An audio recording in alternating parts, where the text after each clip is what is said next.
আবার চলে এসেছি দেখো আজকে রান্নাচ্ছি কুমড়ো আলু দিয়ে ছোটা তরকারির সঙ্গে দেবো ডাটা।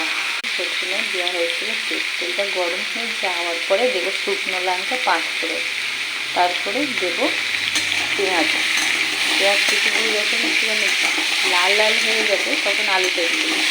আলুটা ভেজে যখন লাল হয়ে যাবে তখন দিয়ে দেবো কুমড়োগুলো একটুখানি নুন হলুদ দিয়ে একটুখানি সেদ্ধ হতে দেবো।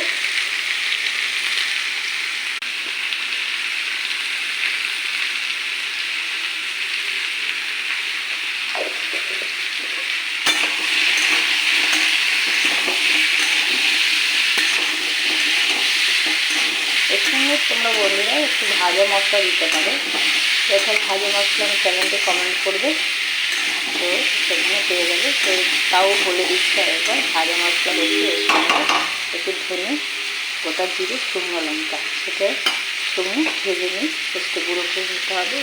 যখন তরকারিটা অলরেডি হয়ে যাবে নামানোর আগে দিয়ে নামিয়ে নেবেন, তাহলে রেডি হচ্ছে আলু ডাটা দিয়ে তরকারি। ওকে বন্ধুরা, টাটা।